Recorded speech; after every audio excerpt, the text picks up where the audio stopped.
Hey internets, it's Jake from Mini Terrain Domain, and this is not Mini Terrain Domain. This is FortNerd.com.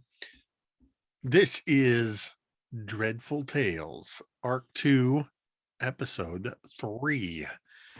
And this is our ongoing tale in this unique collaboration that our wonderful producer Gary has coordinated.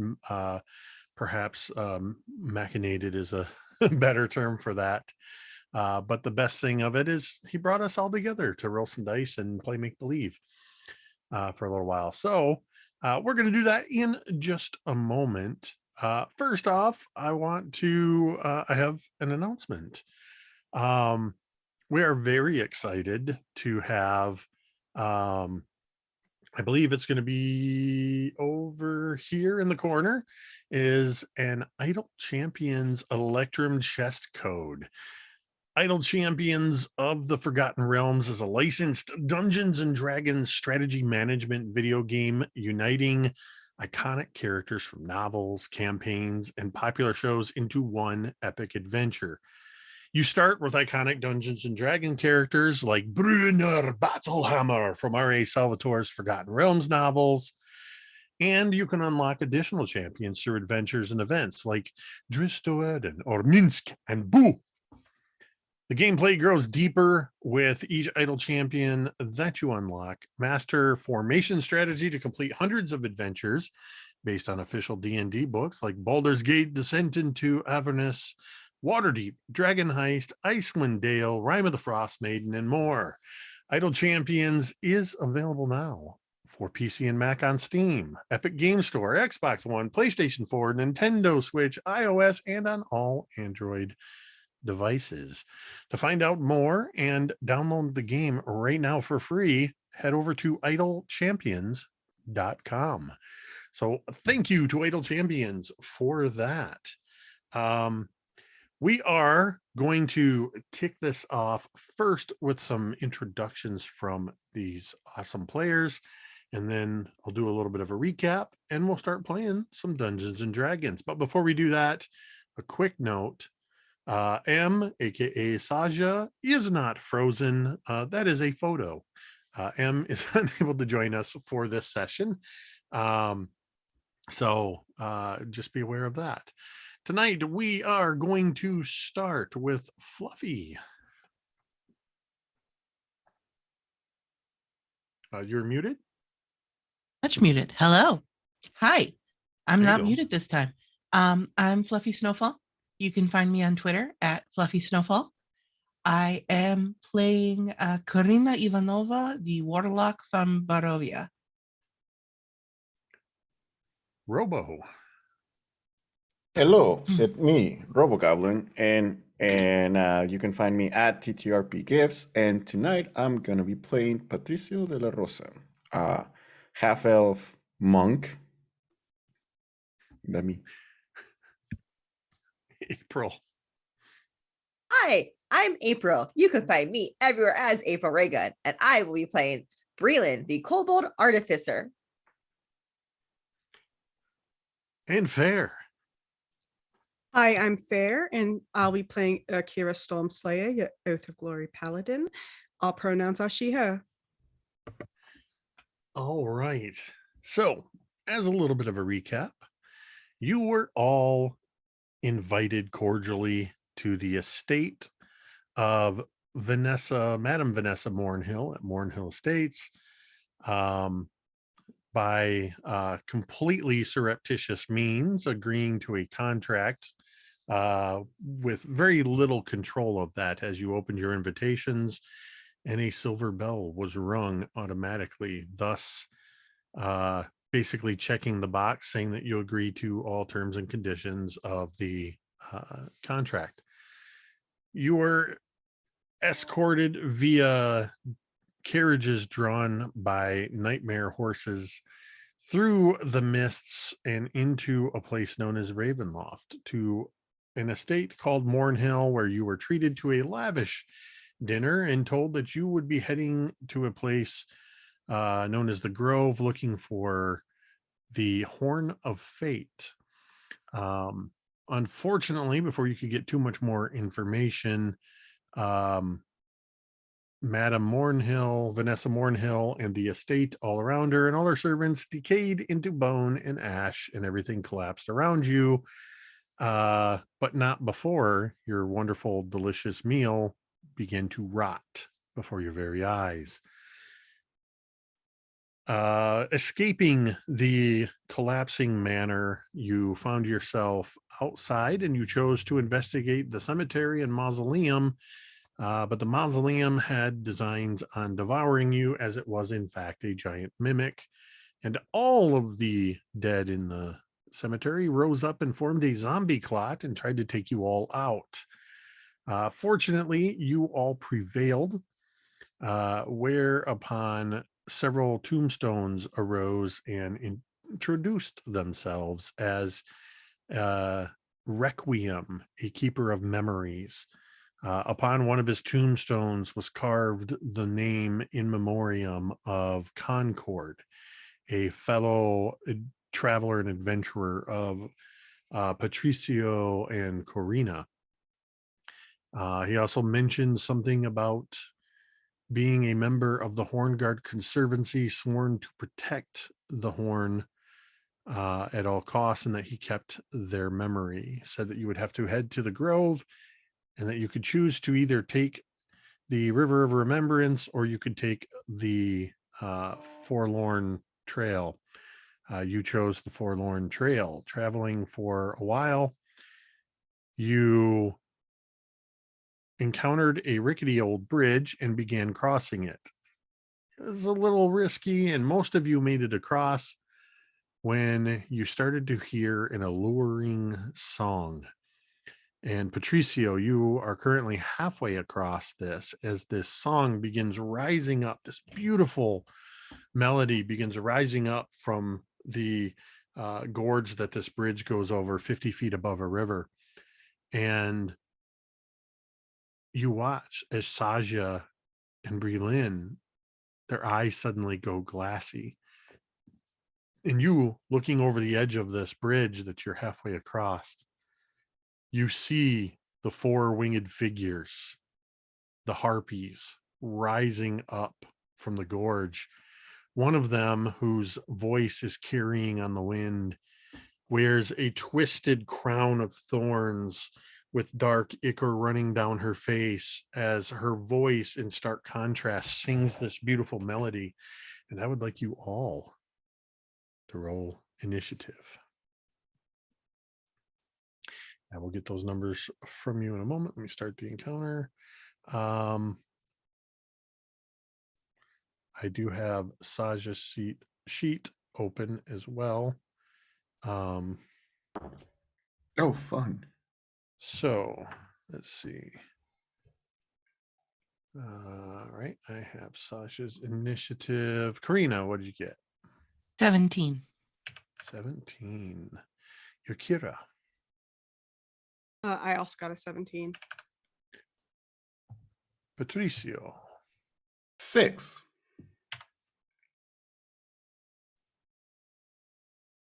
Saja got an 8. Brelin, I got a natural 1 for 2. you've been rolling that number a lot. Mm-hmm. I'm buying you dice. All right, let me roll But for in some this case, harpies. it actually does you some good. Yeah, I mean, yeah, that actually, yes. Oh, this would be the happiest one ever. Mhm. Okay, I think we've got all of everybody involved. Irkira, you see as on either side of the bridge, the four harpies begin to rise up, and they're approximately, if you're across the bridge, I forget which side. I can't remember if you crossed first or if you were waiting for Patricio. I crossed before Patricio. Okay, so you're already across on the other side, which means these harpies are about 25 feet away from you. 20 to 25 feet. And they're all airborne, and the one is singing. What would you like to do? So they're airborne. Are they like over the the gulf or the Yes, they are whatever. above the gorge. They're sort of Okay. on either side of the bridge where Patricio is, and they're just coming up into that. So they're in motion as your turn starts. Okay. I am going to, I guess, guiding bolt this matriarch. Okay. Or oh well. And then you said with Braylon and Sasha, they can't do anything that would like harm themselves, right? So they're They're not going to go over like basically the edge. right. They're under the charmed condition. Okay. You just know that when this music started, that they immediately stopped moving forward towards away from the bridge, and they just started basically they're staring in awe at the matriarch. Okay. Okay. I guarantee I miss because I think that's only like a 12, but I'm gonna use a point of inspiration to re-roll this because I want to hit her. Unless a 12 hits. Does 12 hit? It does not. Okay, I didn't think so.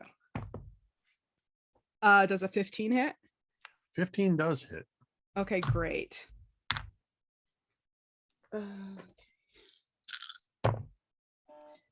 Okay. That's 10 radiant damage on her. Okay. So you blast this radiant beam across the gorge, striking the harpy matron, who does continue her song. Okay. And as a bonus action, I'm going to harness divine power and get a spell slot back. Okay.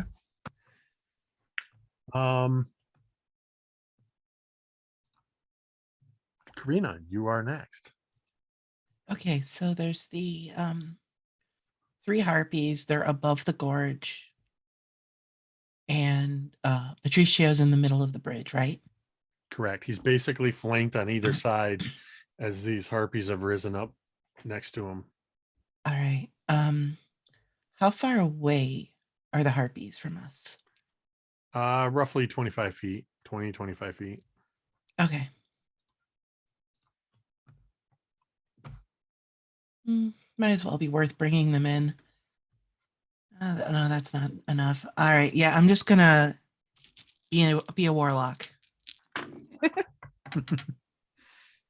And advantage, so that's another nat 20.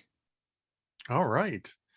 Automatic max damage, and then roll your damage dice on top of that. Okay. So that would be 20 force damage. To The matriarch, because matriarch, okay. Yeah, because advantage from guiding bolt. Right. So the streak of blood just launches from her hands at the matriarch. All right. This woman is Anything else? glowing, and then it's just a full carry situation. Exactly. Yeah, it is a show, that's for sure. It's like it's like this harpy matriarch is Lady Gaga. You've just like hit her with the spotlight, and then you're hitting her with all this blood. She's singing this song, which I would like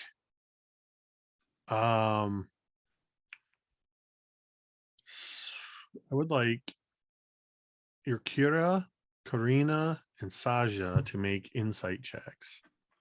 Okay. Let's see. Yeah. Natty 1, baby. I am just here to fight. Oh no. 17. Okay. And I got an 11 on insight for Saja. Karina, as you strike the matriarch, and there is a bit of a faltering in her song, but she still continues to sing, and you pick out Saja and Irkira. You recognize that the harpy is actually singing in celestial, but you Mm. can't quite. It's a variation of celestial that you're not quite be able in the heat of the moment to pick up on.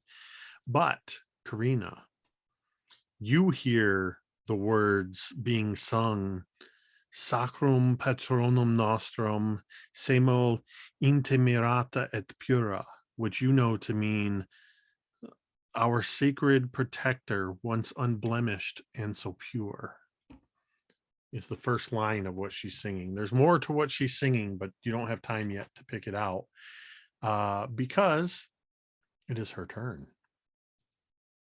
And on her turn, she is going to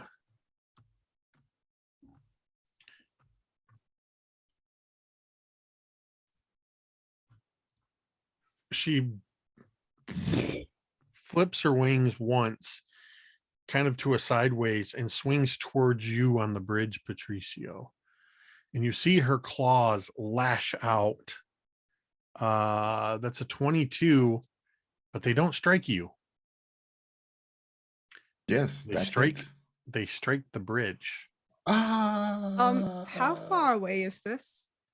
25 feet from you, Oh fuck! All right, I can't do anything. because Patricio's still in the middle of the bridge.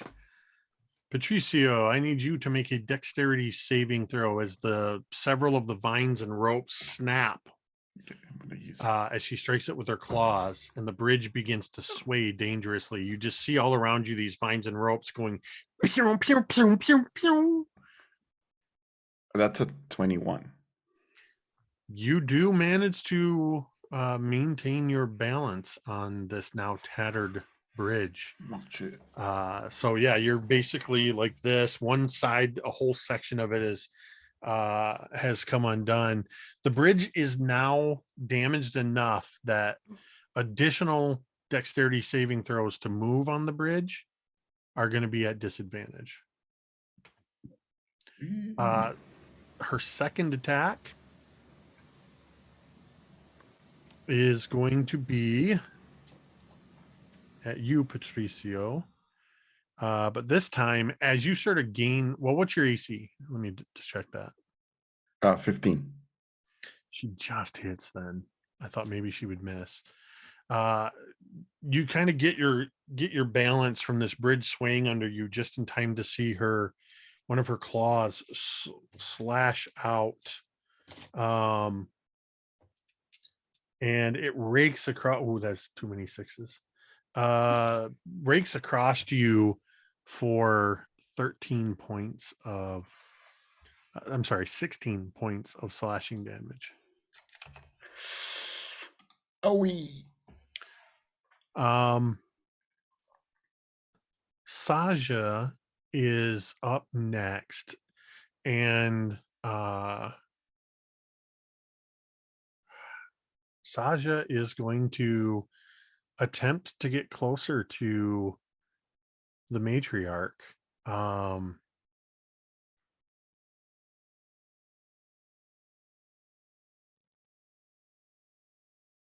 Okay, somebody roll me a wisdom saving throw, because the bridge is considered dangerous terrain. She does get to attempt her wisdom saving throw again. So I would like to have one of you roll that d20 for her.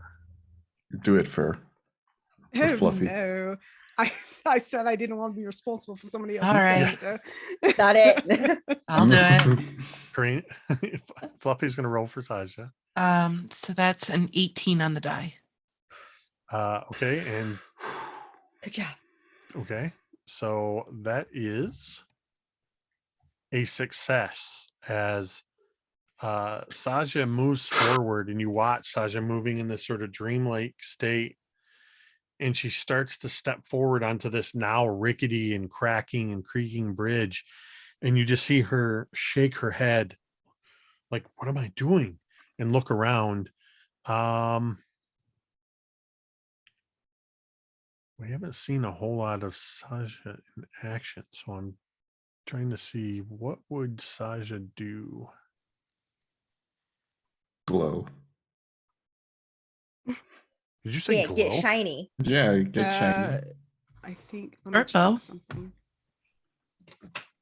Because she actually might not be able to do that because it's every long rest. We have had a long Oh. rest. Mhm. We should do that. She can still use her short bow on them. She did do that Yeah. in the last fight. I'm just trying to look at what she had. Yep, she does have that. So she will kind of recompose herself, grab her bow and take a shot at the harpy matron, and that's a 17. As you see this arrow suddenly whiz past you, Patricio, and strike the harpy matron for 8 points of piercing damage. Is the harpy still in melee with Patricio? Yeah. Does she It get is, that sneak yes. attack? Oh, yeah, Sneak you attack are right. damage? You are right, because Yeah. she's a rogue. So that is, what is it for her? 2d6. So it'll actually be another 6 points of piercing damage as this arrow strikes in, and you hear the harpy's song falter just a little bit, but Karina, you hear it continuing its song, Nuncias et sanguinum divulsa in terra, now lies bleeding sundered upon the earth, is the next line. There are other harpies, right? There are. Okay. Just checking. Patricio, it is your turn. Okay. How far is the head harpy from me? The harpy matriarch is right next to Yes. you. Right next to me? Yep. Okay. Did the arrow just flew away, or The arrow is sticking in the harpy. okay. So I'm just gonna do some wild monk shit. First of all, is the head harpy still flying or She is. hovering around me? Okay. How does jump work in D&D? I just jump I would I also use like my to know this for reasons. I just use my walking speed as jumping. Speed? No, it has to do with your strength score, actually. Oh, okay. What do you I'm trying to just shoryuken this head harpy. trying to do? What?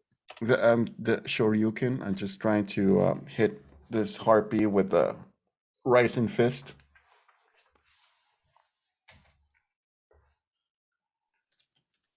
Yeah, you would. So if you're just wanting to be able to jump to hit her, she's within melee range, so you absolutely can do that. All right, so I'm gonna do that, and I'm gonna the rising fist is gonna look like a red dragon, Ooh.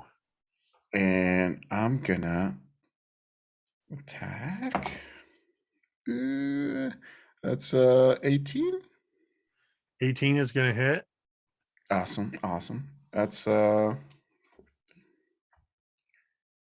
right.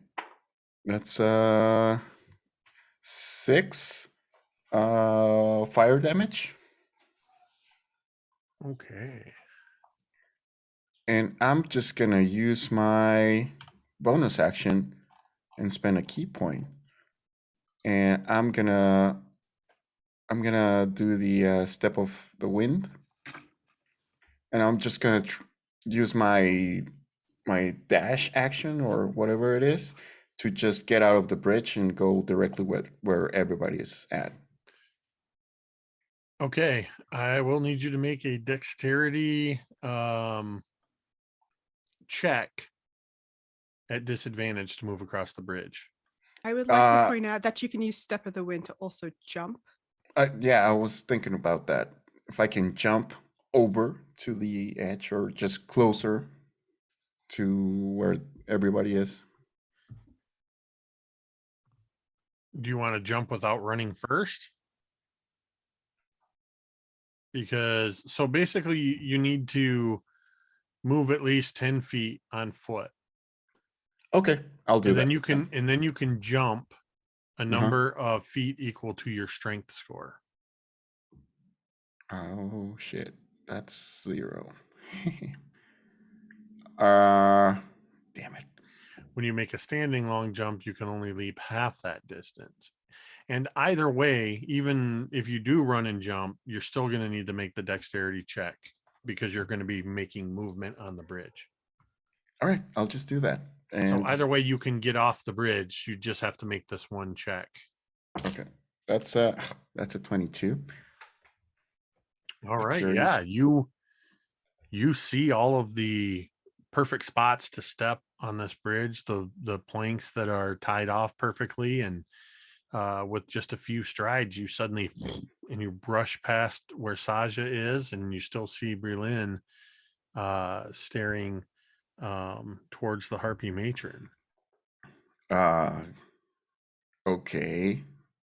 Can I see this as I'm running away? Can I see their eyes like getting glassy or whatever? Yeah, it is? you absolutely see that they're just kind of like staring in the direction of this Harpy matron.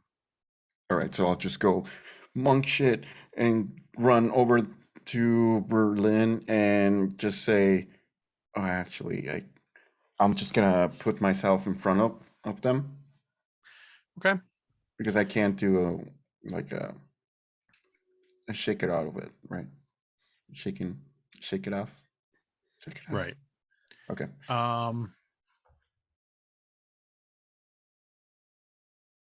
Yeah. Meanwhile, the 3 remaining harpies are going to swoop in towards Karina, Yakira, and Saja. So each one is going to swoop in for attacks. Yakira does a 15 hit. I No, don't think it does hit you. I think you have a really No. high AC. I do. How about a 16? No. So there's this rending sound of claws on metal as this one comes towards you, trying to get at you, and it Oh my- can't. And this is not a beautiful song coming from this harpy. This is screeching, and its form, its sort of humanoid form, just wet, tangled hair, just screaming maniacally in your face. Your breath absolutely stinks. Oh, it is horrid. Can I pop a breath mint in a mouth? Karina, 17 and a 7. 17 hits. Oh, are they within 5 feet of me? I think that's fair to say that, yeah, they probably are. I'm going to use my reaction to impose disadvantage on that attack, that hit. That makes it now a 12. That still hits. Sorry, my AC is real garbage. So you will take 5 points of slashing damage as it hits you with its claws. But Irakira kind of interposes herself, and this club comes down and just ching against your shield. And then the last one was against Saja. I hate rolling against players that aren't here. That's a 7 and a 13. Saja's armor class is 14. Saja being a rogue, I'm going to say that Saja manages to just drop as this thing flies over with its claws and club, just hits the deck, and the claws kind of scoot past her and the club swings through the air. So that's their turn. Brilin, you get to make a wisdom saving throw again as you are drawn and you kind of start to step past. You just step around Patricio and head towards the bridge. And how did you do? I did better. I got 5 this time. Come on, no. Oh no. So what exactly are my? I can't do any attacks, right? While you are charmed by the harpy, you are incapacitated, which means you cannot take actions or reactions. Oh And shit. you ignore the sound of other harpies. If you are more than 5 feet away from it, you have to move towards it by the most direct route, trying to get within 5 feet. And if you move into damaging terrain, which you just did, which is why you attempted the save, you get to make the saving throw again. Would I me need- walking away trigger attacks of opportunities from the harpies that swooped in? Because we were all next to each other. Technically, yes, it would, because it says that you don't avoid opportunity attacks. Why'd I ask? Bring it. I'm gonna say because of Irkira that one is blocked. Irkira is effectively interposed herself, and that one won't be able to get an opportunity attack. But the other two, you're gonna get one claw attack and one club attack. The claw attack is a dirty 20. That hits. I need you to make the wisdom saving throw again because you took damage. This Okay. natural 20, question. natural 20, natural Oh. 20. Okay, you get hit with these claws. They, as you start to pass by, these claws just rake across to your back. You take 6 points of slashing damage, and suddenly you snap out of it. What do you do? So I get my action back. Do I get my action back? Yeah, it's your turn. And they were taking their reaction. It was your movement that triggered it. You haven't taken an Yes. action yet. So Oh my Yes. god, pull out Dwayne Johnson. I Pull out can't. Oh, no. I need a long rest to get my homunculus. But okay, I have a plan. So I'm in the middle of everything. This might be really dumb. So I took 5 feet away. So I'm literally in the middle of all the harpies. okay. I'm gonna just like stop hitting me and like crawl into a little bundle, which I'm going to use my once per short rest, grovel, cower, and beg, which now gives all of my try to distract the foes until the end of the next turn. Allies gain advantage on all attacks against enemies within 10 feet of you that they can see. Oh. So that would account for all but the shit. matriarch. You all Yes. now have advantage on the regular harpies. Okay, perfect. And that will be the only thing I do because I don't have a bonus action.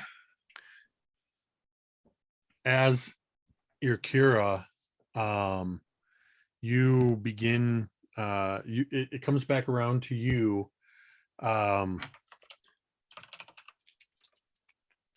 Karina, you pick up the last line of the song that this harpy is singing. Whoops. I'm putting it in the chat for you all too, so you can see it. Okay. So the first 2 lines you picked up were "Our sacred protector, once unblemished, now lies bleeding, sundered upon the earth." And the last line you hear, "Semper odio eris, requiem dominus lectus." Forever hated thou shalt be, requiem, the Lord of mourning. Interesting. And Kira, it's your turn. All right, I'm going to attack the harpy that attacked me, or tried to. Does a 16 hit? Yes. Perfect. I'm doing this with my long sword, by the way. Oh, I'm sorry. It's a 15. I was looking at the wrong, but I think that still hits, right? Yes. It does. Okay, that's 9 damage. Okay. That's going to be the end of my turn. And you rolled with advantage, correct? I did, yes. Okay. That's going to be the end of my turn. Kira swings up and strikes one of the harpies with her sword. Karina, it's your turn.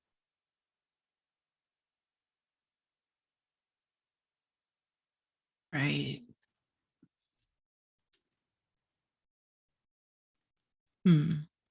So there's the 3 harpies surrounding about us. Then there's the matriarch on the bridge. Yep. She's basically just flapping her wings right next to the bridge where Patricio dashed away, and she's still singing and looking towards all of you. Mm. Which, by the way, just in case for some reason I forget, because you have all now made saves against the harpies, you are immune to harpy song for 24 hours. All right, well, I'm not really in a great situation here. I am going to, seeing all of the harpies surrounding us, kind of look around. I really don't want to be here right now. And there's this just puff of mist. And I'm misty stepping 30 feet back. Okay. And then I am going to, yeah, I think I'm going to use Vine Whip on the harpy by Brillin. Okay.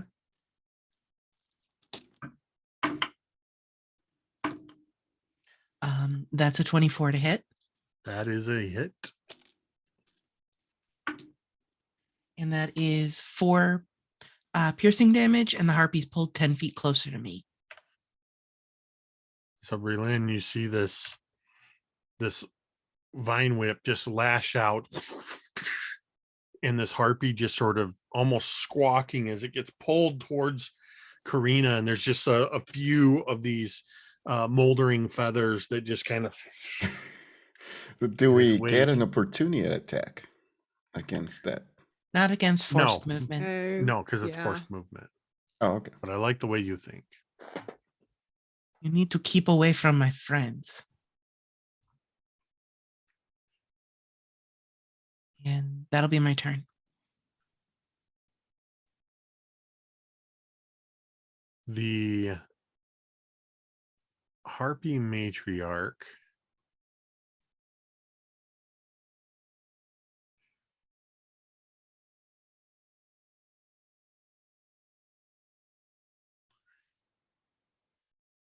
flies up, kind of upward and towards all of you. As it flaps its wings downward, it pushes itself forward and up, and then it raises its wings out, and for a moment its wings are fully unfurled, its claws dangling, and you see its finger-like claws reaching out, and it looks down at all of you, and I need everybody to make a wisdom saving throw as it stops singing. Is this a charm effect? This is not. Well, hold on a Okay. second. Let me read.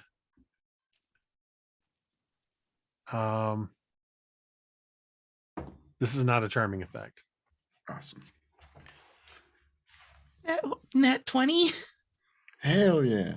Yeah. Actually, Karina, you bamfed out of the way, so you're immune to this Oh, okay. Well, then because it didn't That's a move wasted close net enough 20. to put itself within 30 feet of you. But all the others, how'd you do? I got a 12. 18. 21. All right. And then somebody roll a d20 for Saja and add 0 to that. Not it. Not it. Can we use the 20 I rolled? Hey. I like the way you think, but no. Oh. Can I use the 20 she rolled? Can I? Can All I right, have I'm gonna. it? And I should clarify, if you want me to roll for Saja, I will. If you don't want that on you, that's fine. One thing, if M hates you at the end of this, it's Right. another But if you want, I will roll. Yeah. Yes, I want him to Jake. still like me. Mhm. Okay, she rolled a When they 19. get back. Hey. Yeah, okay, great. I need to know, Irkira, Mhm. when this harpy takes this pose above you, what is it What is the thing that you most desire to achieve? Oh. I've always wanted to just make a name for myself. Growing up, being the only one of your kind in a village, it makes you want to prove yourself. You see this light burst from behind the harpy, Irkira. And in this momentary flash, you shield your eyes. And when you look, you are standing in the midst of your village, holding in your hand an object that looks like a 3-foot long golden unicorn's horn. And your brother and the rest of your tribe are holding, there's several, including your brother, that are holding you up. And all around you, your tribe is cheering, and drums are being played. There's a feast being laid out. Your name is on everybody's lips as the salvation of not just the realm, but realms. Around you, your friends see your Kira. You hear this clanging sound as her longsword and shield drop to the ground. Your Kira, you are paralyzed until the end of the Harpy Matron's next turn, Okay. as you have been hit with the Visage of Desire. And too bad she doesn't actually have that. Like physically. Not your type. Right. Not my type. Not my type. Saja is going to take advantage of the fact that the harpy sort of presented this easy target, and is going to attack with her short bow. That is going to be what's her attack bonus? That's a 21 to hit. And Berlin, you're right next to her. Or it's not, I'm sorry, you're next to her, not next to the enemy. The enemy doesn't have anybody right next to her.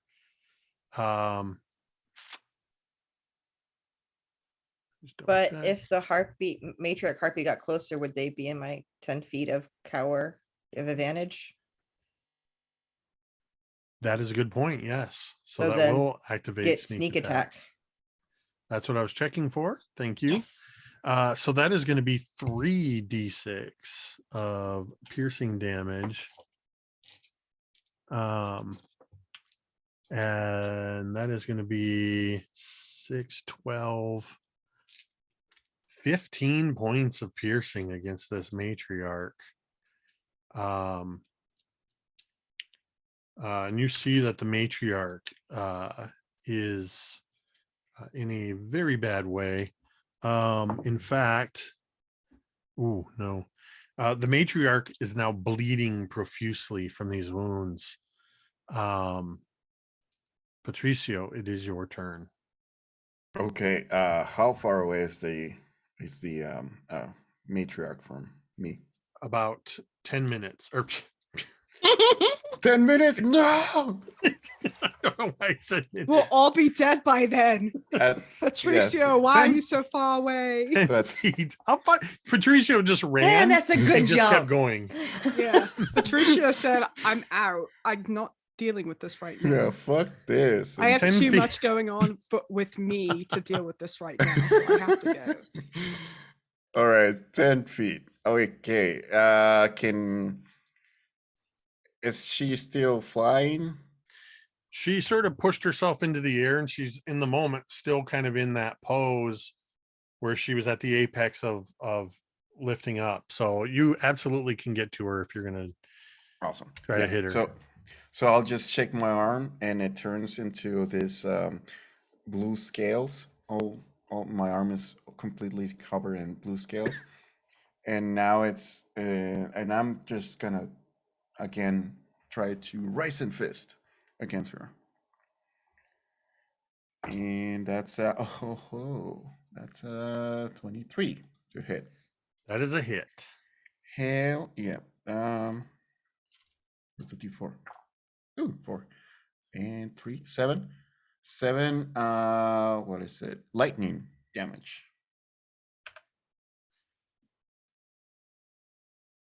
Patricio, Okay. how do you want to end this harpy? Oh hell yeah! So I just see this harpy flying around and hurting all my friends, and did something to Urkira, and I don't even know what. So I'll just go full monk shit on her and just do this rise and fist right into the her chin, and just go completely out of it, and she gets electrified for a second and doesn't feel anything, and she goes down, stops flying. Okay, for but some don't reason- forget to grab that tiara.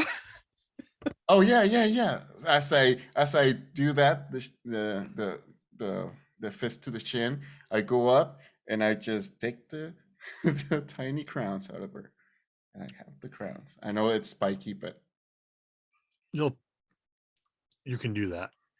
And for some reason, you all see a triple take as Patricio goes up. You see that in a different angle, in a different angle. And yes. she's Oh. electrified, and she goes flying backwards as her wings sort of fold back. And Irkira, your paralysis breaks as you see the matriarch crash into the bridge. And the bridge breaks in half and falls down into two halves as her body drops into the river below. If you want, anybody who is near a harpy, you can make an opportunity attack because it is their turn and they are all GTFO. Including myself. Yeah. Also, And they're still I love around that me. this Advantage. Turned into Yep. an anime episode. Let's see. A 15 hits, right? Yep. Great. Oh, 8 on the die. 8 on my D8 plus 2, 10 damage. How much damage? 10, you said? Correct. All right. You get a good shot on this one, ripping a good wound into it as it flies away. Anybody else? No, I'm not. 16. Hit? You see Breland like pop back up, sweep the leg with her staff. Wait, Breland was on the ground two? tying the harpy's shoelaces together. Yeah, that 2 is gonna miss. We're gonna call that a Breland 2 from now on. Oh no, that was Oh. damage. No, That was the two. damage okay, for that's my sorry. hit. That was okay. I thought that was to hit. We're still gonna call 2s on a 20 a The Breland 2. Breland special. Kind of brilliant. So yeah, you get a good shot on one as it flies away. But they all disappear down into the gorge after the matriarch's body, and you are out of combat. Come back, you cowards. How prophetic, their sacred protector, once unblemished, now lies bleeding, sundered upon the earth. Is that what she was saying? Or Yes. Is this something that your dark lord, I mean, not your dark lord, sorry. Your, No, that land. is what her song was about. oh, Then she okay. said she hated Requiem. Oh, Why? huh. Yeah. Why? Did she say that? She just said, forever hated thou shalt be, Requiem, the Lord of Morning. Huh. Maybe they are working with the bad guys. Wait, Sorry, weird I poem. just wanted to, use her words against her because she's laying there broken, sundered on the earth. Oh no, that Well- was very good. I'm sure Requiem saw it and he'll like maybe carve that on a tombstone for her. What'd you get there, Patricio? Oh, it's a. I guess it's the crown. I guess. Little kobold grabby hands. Okay. Just give the grabby hands. Breland looks with her hands. Yes. Sits down, starts casting ritual cast identify. Oh. And yeah, go ahead. Gotta see if this is anything. Anybody? Well, this is going to take 10 minutes. 10 minutes or so. What's everybody else doing? DM, are there Yes. any animals nearby? Any animals that might have been nearby on what is now sort of this grassy bluff overlooking this gorge have probably scampered away in the ensuing fight. You could attempt to find one. I will ritually cast Speak with Animals just in case then. All right, make a nature check.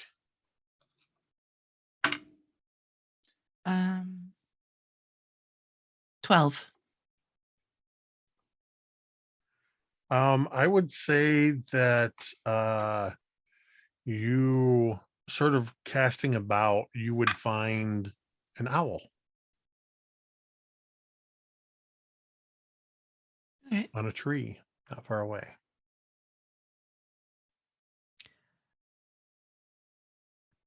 Hello there, friend owl.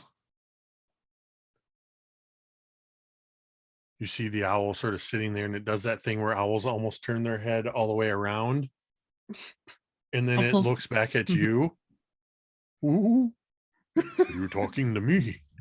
Yes, and I pull out some jerky. I would like to ask you something, if that is all right. I don't know how much I know, but sure.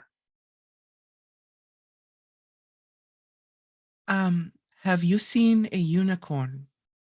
It is like a horse, but has a growth on the center of its forehead. I know what a unicorn is. A unicorn has not been seen in quite some time. Good to know. From what I've heard, the unicorn has sealed itself in the grove. Thank you. That is very good information to have. Do you know those creatures that attacked us? Are there any more dangers nearby that you are aware of that we should avoid? There are always dangers in the land. The creatures of the field see me as a danger. Well, you are a delight. Kind of you to say. The field mouse, the vole, and the rabbit do not share your appraisal. But neither do I view the eagle or the hawk as friend. But there are graver dangers for people like you. Thank you for your guidance. It is very much appreciated. And I will offer the owl up some jerky. With a silent rush of wings, the owl drops out of the tree, sweeping towards you, and then suddenly you just see the talons come up and snatch the jerky out, and it flies away into the trees. And you just hear a thank you. You're welcome. As this is happening, I'm just sort of, walking around the perimeter with my divine sense up because I'm tired of things just jumping out at me.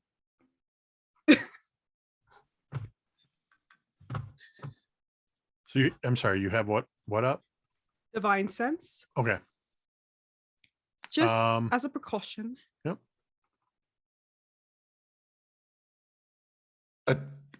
When the speak to animals happens, does Corina speak like in hoots or like or in common, or how do we hear the speak with animals?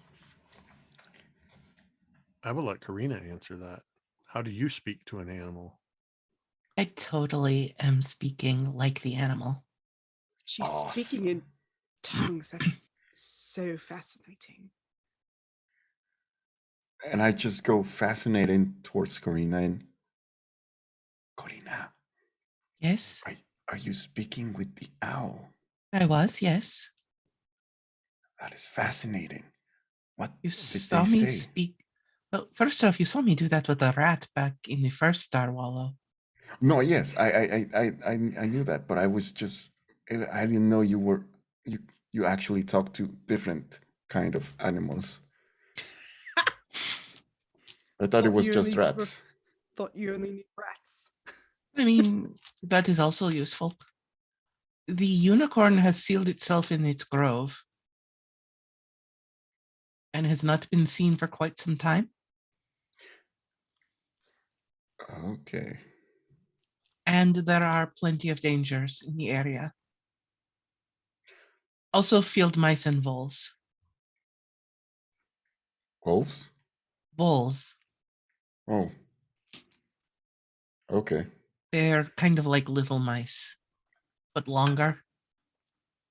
I don't think I've had the pleasure of meeting those tiny creatures. Do you speak with every animal? If you give me time, I can, yes. Oh.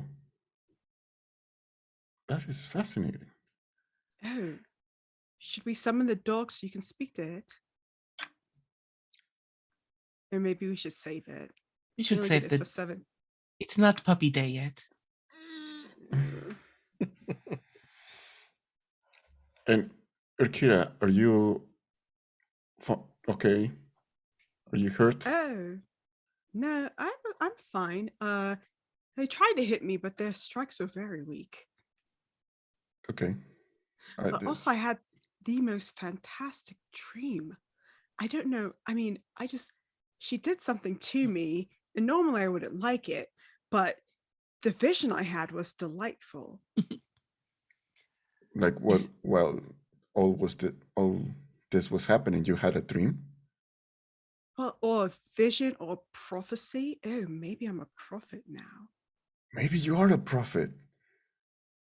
The diviner, that would be Akira Stormslayer, the diviner, the divine sword. Oh. Oh, how many titles do you have? Oh Eye no, of the I'm just storm. oh, I like that one. I like that pun. Somewhere I Requiem's did just adding line after line to a I tombstone. don't no, these aren't titles that I have yet. They are titles I could have and will have once we find this unicorn. Somewhere Requiem is chiseling away what he just chiseled in. Somewhere Requiem is just getting out a brand new slab of stone and starting over, and cursing me under his breath, even though I am his favorite. And he's just got a tube of 5-minute epoxy that he has to keep filling in. Yes.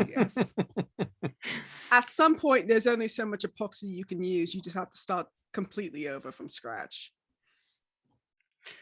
So, yeah, while Kira is saying, "Oh, their blows weren't that important," Karina's just sitting there with like a gouge taken out of her shoulder. Oh, do you need healing? Here, let me see that. Oh, well, I'll be all right. It stings a lot. Tricio, you got hurt pretty bad. Yeah, Who I needs did. Your hands up? Who would like some? Let's just say healing. Yeah. I mean, if we rest a bit. we could- Okay. please take care of Patricio first. He's kind of missing part of. I'm not supposed to see your ribs like that. Yes. It's going to make a lovely scar, though. Oh, interesting. I already have a lot of the scars. So, do we want to take a rest? I do think so that we should rest. That was a Okay. lot for all All of right. us. And you've Okay, been but- journeying for a couple hours at this point. Another short rest would not be out of the question. Okay. Okay. After your short rest, if you're still hurting, let me know. Can we click the short rest button? Yes, you can. Awesome. Relin. 10 minutes into this rest, you're identifying magically, but also sort of turning this what looks to be this crown of thorns and vines, twisted and just made of old dried branches, but there's still sort of some spots of dark, almost ichor, where it was in the heart on the harpy's head.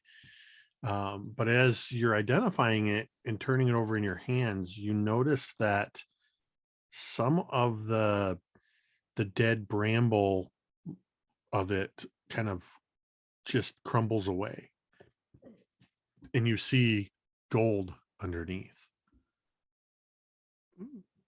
And as you keep fidgeting with it, more of it just sort of crumbles away until you are holding a golden tiara essentially in your hand. And across the front of it, where it sort of raises up, there's all kinds of filigree and stuff in it. And in the center of it is an engraving of a unicorn.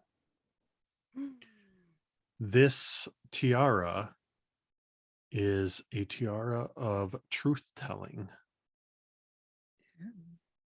While wearing this tiara, you have advantage on insight checks to determine whether somebody is lying to you.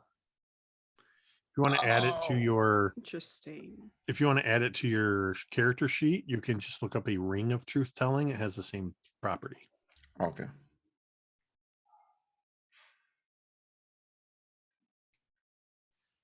During this short rest, you see Breland doing all that and like puts it in her mouth, bites it a little, like hits it on the ground a few times. You must be a dragon, because that was not gold before. We like to collect things and shiny things, but Patricio collected it, so it seemed like it was important. I don't have really a use for this.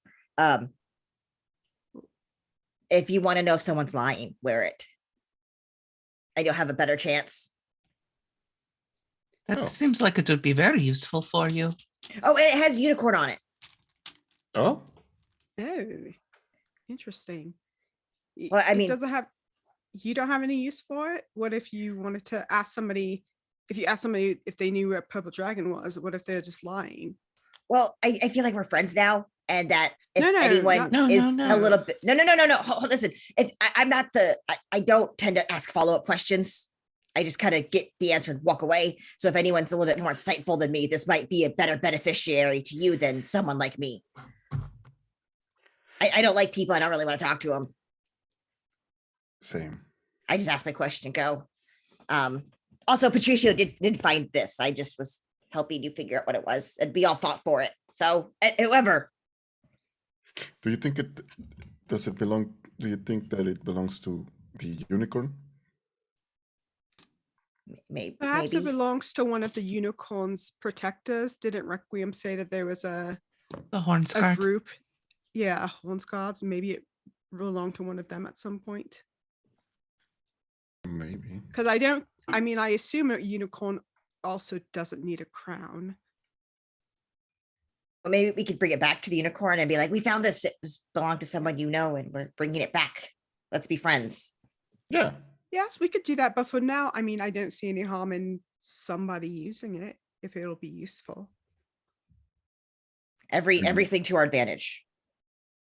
Do you want to wear it, Corina? Not really. Gold isn't my color. And or Kira, do you want? I forgot that Sasha is also here. Sasha, or Kira. I was looking at. I mean, Sasha is by nature sort of a Insightful person. archaeologist, self-described as the D&D Indiana Jones. So I kind of feel like part of her would be like, it belongs in a museum. And then we Feel- all look at her like, no, it belongs back to where it came from. So I can't speak for her to know if she would actually want it or not. I feel like if Patricia, since sh- you found it, well, you grabbed it. Crown Maybe you me. should just ring it. Okay, or here. Here you go. I kneel down. if I people- crawl on wait, top of a giant Patricia- rock. Patricia, do you not want this crown? No, I Because don't. I'll wear it. I think it will look great. Oh yeah, I'm pretty sure everything looks great on you. So here you go. Oh, thank you. Insight check to see if Patricia is flirting with me. No. Oh, you can do so You with have the advantage. crown on now. Oh, you can. I got an 18 plus No, 1, 19. I'm joking. Oh no, no, he's just being genuine. No, I appreciate that. Thank you, Patricia. So just a note that does require attunement. All right. So we'll take an attunement slot. Okay. And since you have it, just look up Ring of Truth Telling on your character sheet and you'll have what it does exactly. Already done. All right. How do I look? Do You I look look? I don't want the regal? crown. I don't want the crown. Oh, I already have the stats pulled up. Don't worry about it. Oh, no. I didn't have it already pulled up. I remembered Jake saying that it was the Ring of Truth Okay. Telling before. Just giving you a hard No, time. No. It How looks dare it looks you. very good on you. Oh, thank Very you. complimentary. Gold is your color. Thank you. Yeah. I appreciate that. My ex-boyfriend used to make crowns like that. Oh, really? Interesting. Yeah. oh, Tell a us jeweler. more. Well, If you want to. No pressure. it's fine. He used to make jewelry. Is that the word? That you like diamonds and gold and all that stuff. And well, I don't know what happened to them, but here we are. Sorry to hear that. That's they why, just- right. Go missing or Well, after I left, so I haven't seen him in a while. I see. But anyway, shall we carry on? I sort of just trying pat to Patricio on the back, like in maybe commiseration, but I won't press him for more information. Oh, Thank Oh, you. sorry. Okay. Sometimes I forget that I'm strong. okay. Oh, that's enough talking. Should we start moving again? Oh, Yes. yes. So you all follow the continuation of the Forlorn Road. And you're finding it difficult to gauge what time of day it is. You're not entirely sure what time of day you showed up at Mornhill, and you know you've been sort of traveling and resting for several hours here and there. However, I would say Saja and Karina probably have a little better understanding of how time works, as far as like day and night cycles within the mists, having a familiarity. Karina, that you're getting near the end of a full day's travel, and with a couple of fights under your belt, that within the next few hours you're going to have to find a place to stay. As you are all walking along, how long does your danger sense stay up? Is that like your divine sense? I can't remember. Is that I think it's just for an action. Let me double check. I straight up passed it. Yeah, it just says until the end of your next turn. okay? So it's not So yeah, not it's very not long. something you can just pop on and leave on. Okay. So as you're all walking along, you're following this path that once you cross the river, there's a few trees here and there. There's some sort of brownish field grass that comes up maybe 18 inches. And otherwise it's pretty nondescript. You might every once in a while hear the flapping of wings as ravens fly by. I totally didn't plan that, as I just saw the ravens fly by on the screen. But you do notice also that the mists seem to be getting thicker around you. And I would say, I'm not going to make anybody roll for checks for this, as the mists, you sort of feel that cold, almost dampness of a cold mist or fog. You can kind of see it moving, swirling around you. You also can smell the odor of what smells like a distant fire, like something burning. Or rather something burnt, kind of akin to a campfire, or anytime wood is burned, but it has that like it's been burning for a while kind of smell. I would like everybody to make perception checks for me.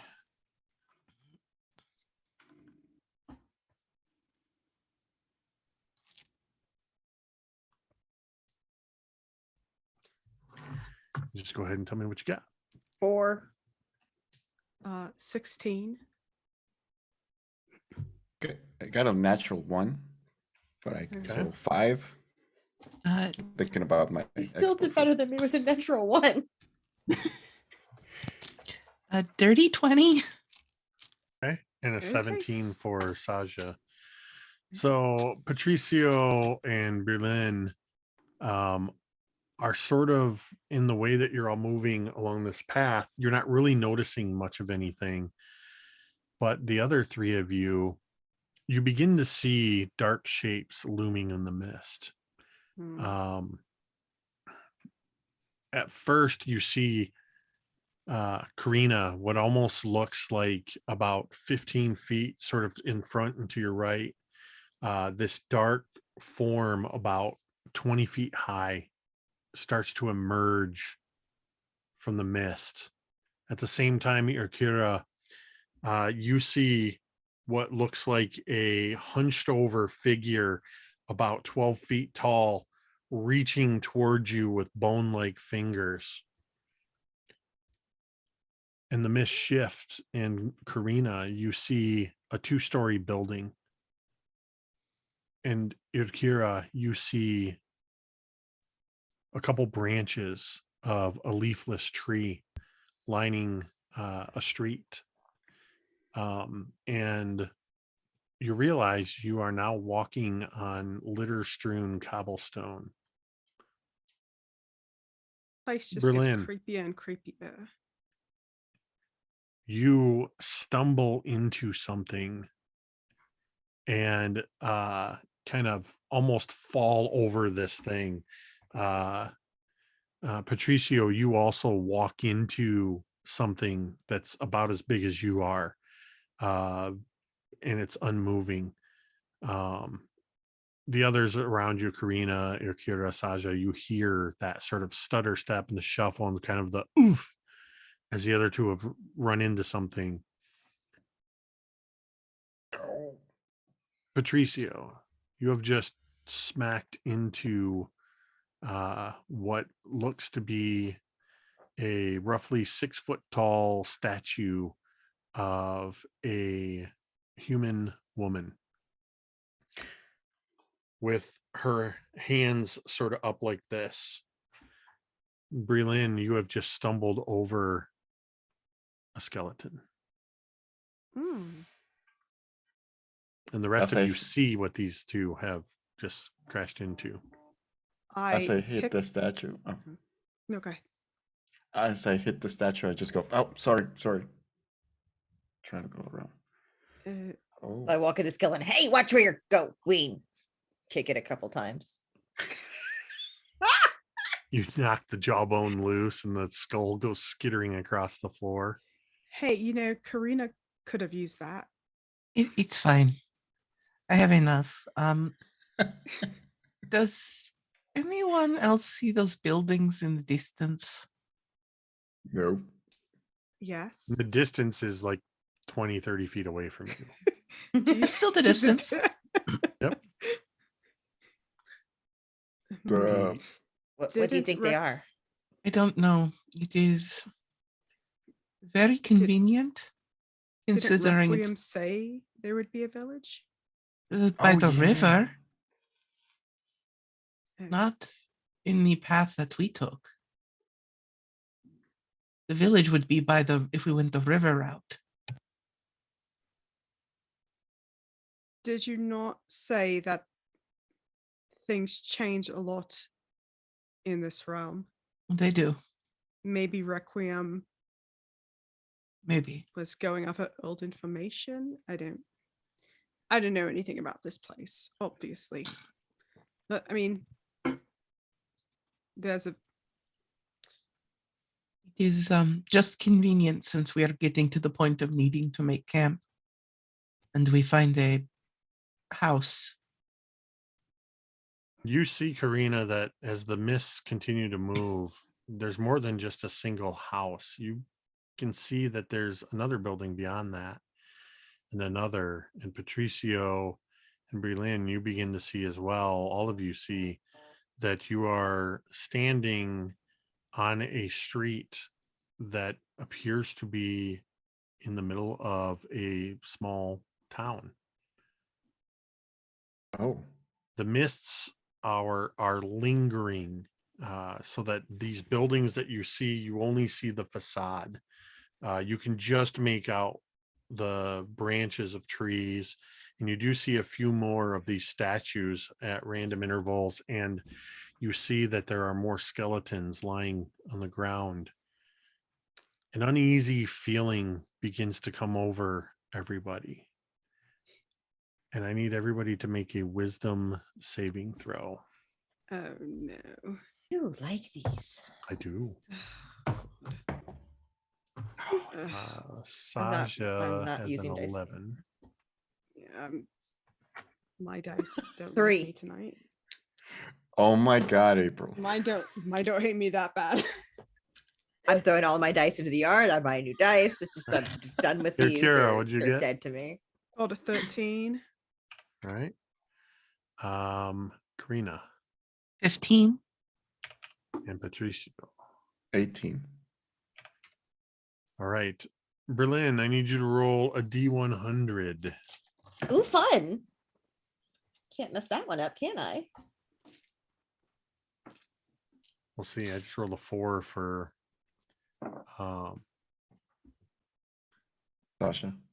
Saja. I'm gonna make a note that next to you, whoever's standing next to Saja, you notice that she sighs very heavily.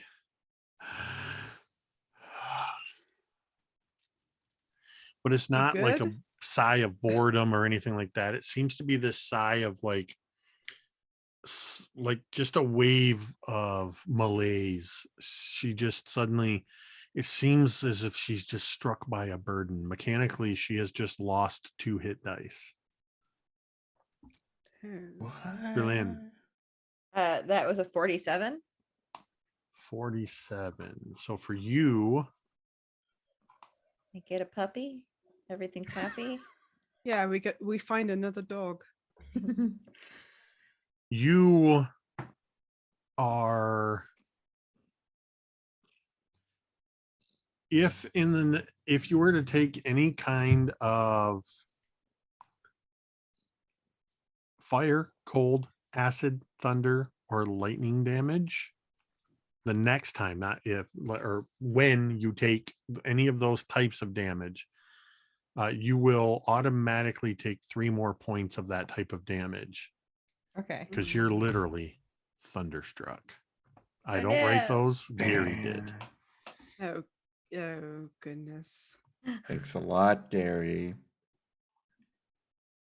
And Brelin and Saja, you are frightened as well. You have gained the frightened condition. I don't like this place. We should probably leave. Lots of buildings, lots of people. We should go make camp somewhere else where there's less chance of somebody like this. This isn't safe. Yeah, I agree that, but I don't think that we're gonna find a safer place than an actual building outside. What if it's last building wasn't a building? What if this building turns out not to be a building later? I don't trust statues. I don't trust buildings. I just trust you all. Saja just goes, Are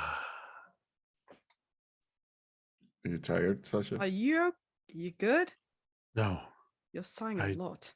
I also feel very uneasy. Sorry, I tried to make a note of the +3 elemental damage, and this spreadsheet's trying to calculate that. Because I put the plus sign. Like, Oh. I don't know. That's not calculable. Oh no. Sorry. I Okay. don't like this place here. Where would you like to go? You see what looks to be a town, though the only people you see are skeletons and statues. You can see that in these facades lurking from within the mists, you can see that there is a tavern, there is a library, there is a blacksmith shop, pretty much anything you would expect to find in this town. Wherever you might want to go, you can head in that direction. You seem to have stumbled into what almost is like a at the edge of a town square, so to speak. Just all these buildings are sort of arranged in the mist around you. Well, we should find some place that's easily defensible. Mhm. Maybe not too many floors that we have to explore just in case. Yeah, that sounds like a plan. I also don't trust food anymore. Yeah, me neither. Huh. Can we This place find? makes it hard to trust much. Maybe we could check out the tavern. Is it Might just a not be a tavern bad or is it like idea. also an inn? Hmm. You would have to get Okay. closer to see. Might not Okay. be a bad idea. As we walk, I will activate my divine sense once again. Sick. Okay. I get one more use. As you activate your divine sense, 60 feet in every direction of you, the statues and the skeletons are pinging with undead energy. Shit. Hmm. Not In the fact, statues. this whole area feels desecrated. This whole Berlin, Soja, your instincts are absolutely right. This place is all bad. Gonna pull out Johnson, the cannon. Just gonna go ahead and use that spell slot and pull out Johnson. Yeah, stay away from. I just point vaguely in the direction of all the statues and all the skeletons. Just stay away Watch from out for those. Watch out for Everything. yeah. Yeah. Undead getting there, and this area is something bad happened here. It's desecrated. Unfortunately, I think we're not going to have much of a choice on if we're leaving or not. I mean, we haven't had a choice so far. What would change now? That's very true. Berlin, All right. would you like to find a place here and rest for the night, day, whatever This- it is? We should find somewhere safer away from dead. Which direction has least amount of bad? The closer you get to the center of town, there appears to be less of these statues and skeletons. Okay. And do I get the sense as like, does my divine sense, is it like the same everywhere? Like, do I still feel like For the where you're desecration standing as we right get now, it's closer? 60 feet in all directions. Yeah. So Okay. you're sort of in the midst of them, but you can see that you can sort of make out, like I described, like this sort of town square just at the edge of where your vision will allow. You can see the beginning of some sort of central area that Yeah. what's there you can't really tell. It's obscured by the Okay. mist. But there does not seem to be any statues or skeletons in that area. I think we just keep going, and either we find someplace safe or we just keep walking. Berlin, do you want to like get on my back or something? This is fine. We just should go fast. Okay. I'm going to kneel down next to Berlin and just take the wand out of my pocket, and kind of the tip glows with like a soft red, and I'm casting protection from evil and good on you. Aw. This should Thank you. help a little bit. Thank you. That's very kind. It's all scary when you're small enough to be a snack. So where are you headed? I think we were gonna try the tavern. Okay. Yeah. How tall are these buildings? Some of them are 2-story. Okay. How many stories is the tavern? As you begin to move towards it, it does appear to be a 2-story structure. As you move closer to it, I do need everybody to make another wisdom saving throw as you are moving through this mist in this town. Would Berlin get advantage from the spell? I'm looking at that. Disadvantage attack rolls. Target also can't be charmed, frightened, or possessed by them. If the target's already charmed, frightened, or possessed. You do get against the frightened spell. You do get advantage, or not. It's not a Yay. frightened spell, but you do have advantage against being frightened. So, Okay. because you are already frightened, you do get advantage on this. 18. As you all move forward, I will say this feeling of walking on desecrated ground and these feelings of fear are increasing. So the DC has gone up. Oh. Okay. Well, I absolutely What did you all get? don't make it. I got a 9. Okay. I got an 18 that time.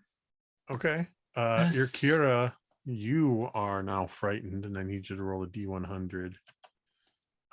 Sorry, you got an 18 real in. Karina, what'd you get? 17. Okay. I got a Patricio? 19. You are also staving off the true sense of fear, the true sense of dread. Saja has, let me get my saving throw die. Saja rolled a 17 and is also good. So Irkira, you are frightened. You are still frightened, Brelin, but you don't get the next level of fear. I got So- a 95. 95. That's probably going to be totally fine. Oh, uh-huh. Like a test. You did real good. Got an A.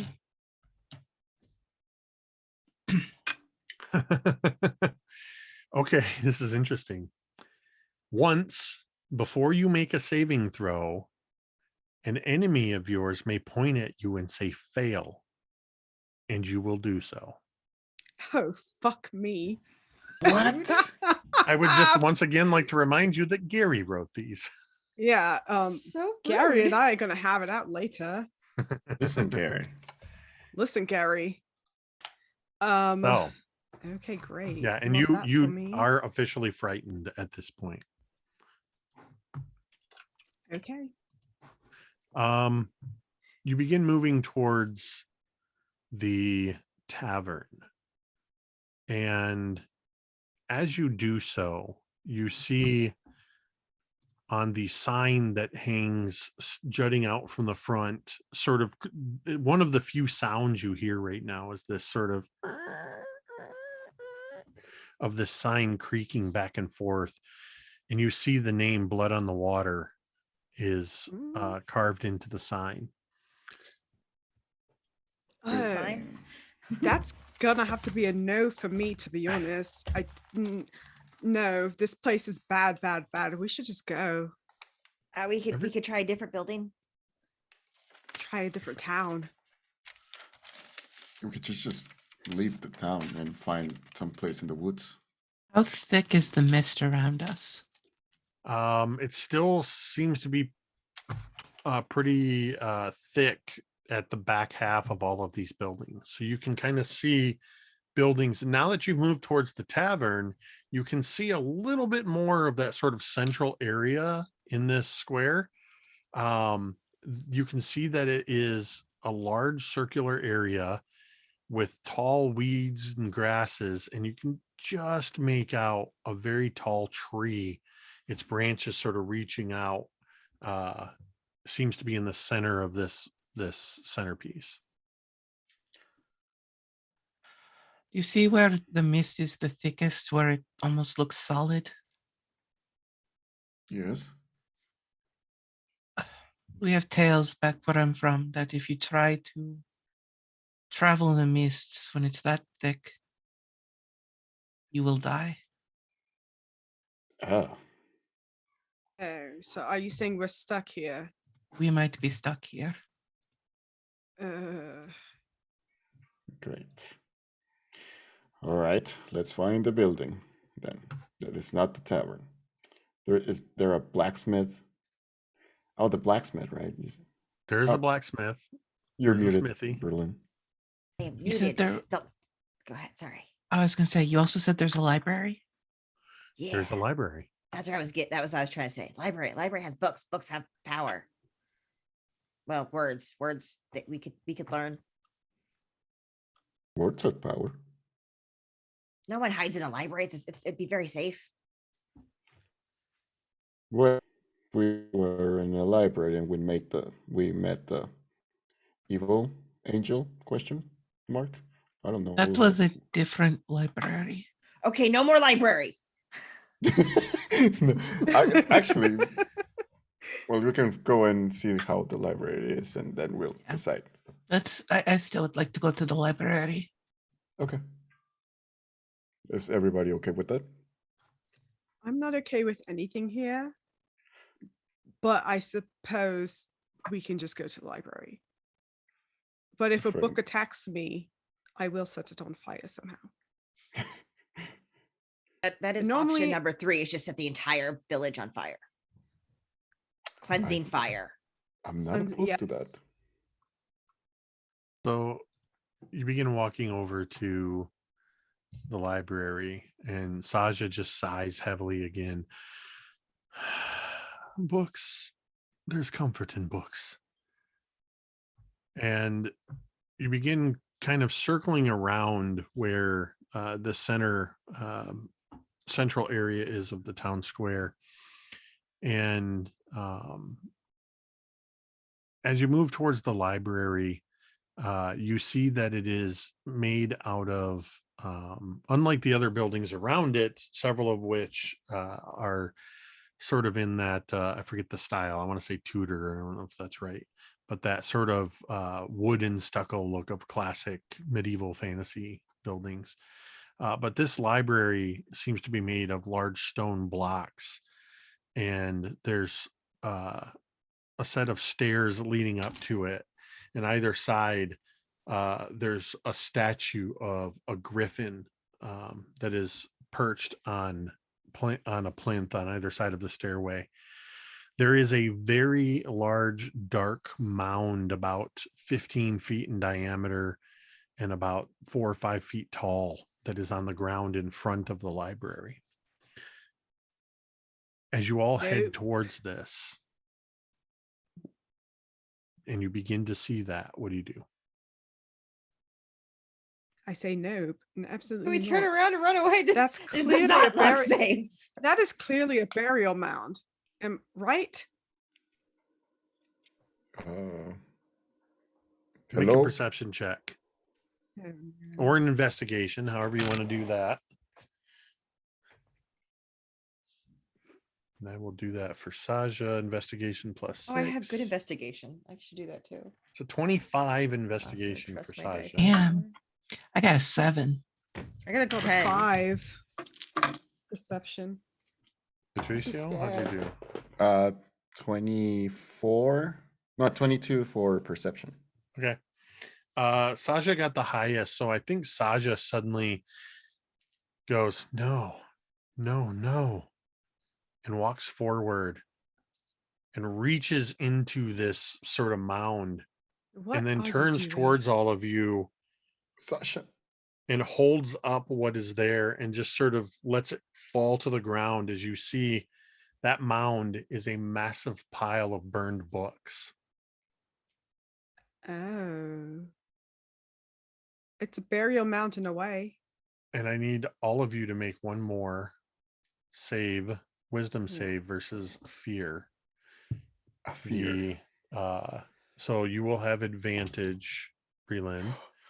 And the DC is higher because this is the 3rd level fear striking you. Can I just cast heroism on myself? I think let me check. I think it's just touch on a willing creature. I'm a willing creature. I want to feel brave. I don't want to be scared anymore. Well, I'm rolling poorly, so I don't want to have to make these checks anymore.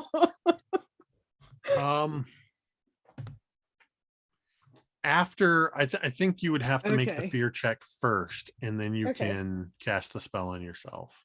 All right. Well, that's a 18. That is a pass. A 17.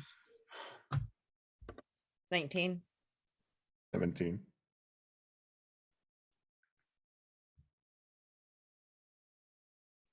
I'm looking at something wasn't sitting right, and I realized I hadn't rolled for Saja. Like something's missing. Saja has failed with a 5. All of you passed. Which means I need another D100. Don't kill me, Em. That's an 84. They're judging you right now. They probably are. This might not affect them very much. Put your back into it, they said. It'll be easy, they said. Now your arm is in a sling. The next time you roll initiative for the first round of combat, you may not wield a 2-handed weapon, a versatile weapon in 2 hands, and any spell you cast is only half as effective, half damage, DC is halved, etc. Oh no. But Saja doesn't really cast spells, and I don't think wields 2-handed weapons. So That's actually good. That's fine. That's good. I Yeah, think the only thing that would really affect her on is her bow. Yeah. She could just use. So that's probably the dagger. best one she could have rolled for that. So Oh, must be nice. as this happens and you all feel that visceral sense of dread sort of washing over you, and you're able to suppress it. But Brilinia and Irkira, you are both still you still have that initial fear that you were struck with. So you feel it a little more intensely, but the rest of you sort of brush it aside. You see Saja sort of staggers a bit holding the book, and I think sort of to kind of play into the result of that roll, as she picks up more of these books, these burned books, just in the tragedy of it, she suddenly recoils, pulling her hand back, and you see her hand is bleeding where she had grabbed a shard of glass Oh. that was in amongst all of them, and she just and you Sasha. all hear a sound behind you. No, we don't. We hear nothing and everything's fine. You hear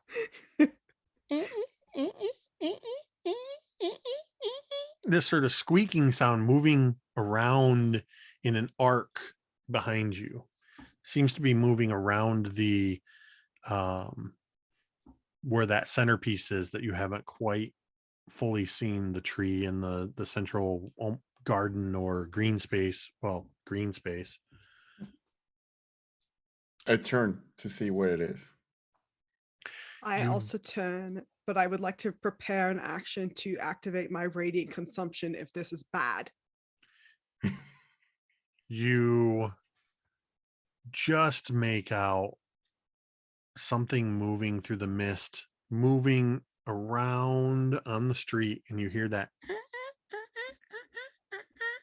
Mm-mm. as it gets closer and closer, and it's about maybe 30 feet away as you see it emerge from the mist, and you see an elderly woman riding a bicycle. Oh my god. Okay. Don't trust it. Like, oh god. Is it like a bicycle, or is it like a penny farthing with a giant wheel in the front? You know what? It's a penny farthing now. No, that's even worse. Is she alive? Yeah. She I don't, looks I still don't know alive. myself. I don't know if I trust it. I want to. Oh god, someone else make a decision. Hello? I As just- she I step in front of Berlin.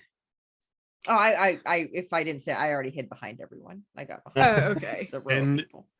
she sort of pulls around in a loop around the burnt piles of books, keeping kind of an arc away from you until she's moved up next to where one of the griffin statues is, and she kind of puts a foot out and stops with the penny farthing sort of leaning against, and she steps off of it, and so she's standing up next to this griffin. She just puts a hand on it, kind of stroking it, and she looks at all of you. Hello, Have friend. you come to pay your respects? Respects to who?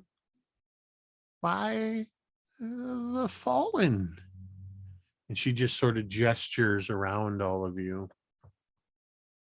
Mm, I I don't I know don't- what the right answer is. Yes, we are. Okay, thank you, Karina. I was gonna say no. She smiles at you, and her head kind of goes, wonderful. Mm-mm. Have you come to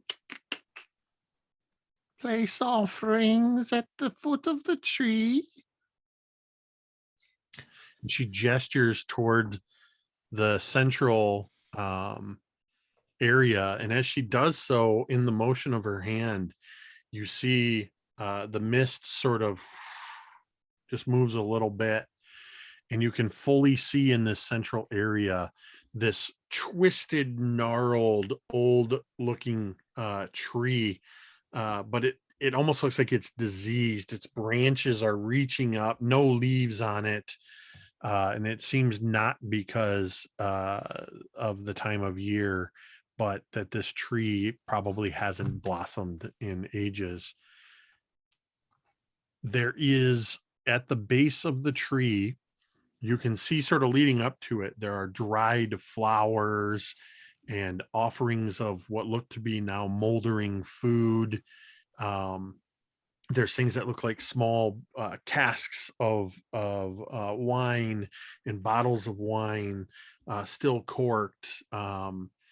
There are small bags that may contain coins or other offerings, but they seem to all be gathered around a particular area at the foot of the tree between two gnarled roots reaching down, where you can see a figure, a humanoid figure, slumped at the base of this tree. Hmm. The figure from this distance appears to be an armored individual. Okay. So, question, ma'am. You give this tree offerings for what purpose? Why? To remember the fallen. The fallen at the siege of the Horns God conspiracy. Oh, could you tell us more about that? Present your offerings. Show you're worthy. You are friend, not foe. Yes. So friend of this village or friends of the Horns God? Foe of the Horns God? When you say friend of the Horns Guard, I'm her asking. smile immediately falters and her head goes. Oh, so foe. Foe. Okay, got it. No friend of the Horns God conspiracy. No. Okay. It's apologies, grandmother. Many are not familiar with the customs in the area or the history behind it. It was not meant out of maliciousness, simply a desire to learn. Akira looks at Karina like, I'm not sorry, but okay. Like, just gives her that look. Like, hmm. Okay, so are any offerings acceptable? Whatever you feel is a just and worthy offering. And she sort of swings down with surprising agility. She steps down off of this like 4-foot high plinth and just sort of drops to the ground. She doesn't like fall. She doesn't absorb by crouching down. She steps off it and just she's there. And from next to like kind of tucked into the side of the penny farthing, she pulls out a cane and starts walking towards you. This way. Remember the fallen. Before we go, do I see this armor figure there? So yeah, while they're talking, you're taking a closer look at it. Okay. Is it my friend? It looks like it could be a very familiar individual, but it looks like they have been left out in the rain for many years. You see the familiar form of a warforged slumped with one hand sort of reached out like this, and he seems to be completely rusted into place. It looks like Concord. I just run to it, to the Concord. Okay. As you run up to him, you all see Patricio just take off running towards this figure at the base of the tree. Patricio, you run up. You still have sort of that feeling of dread seeming to be around you, manifested in the mists. And you see the figure of Concord slumped, this hand sort of reaching out for something, head slightly up, other arm lying down. You can almost see holes in the metallic form of his body as he's perpetually frozen, hand just seeming to reach towards you. Okay. Oh, and I don't know. I'll just hug Concord. So you would all see Patricio running towards this figure and embracing him. At the same time, you hear next to you, Karina, that sort of as the elderly woman kind of slowly walks with her cane over towards you. You are from this area. You know the customs.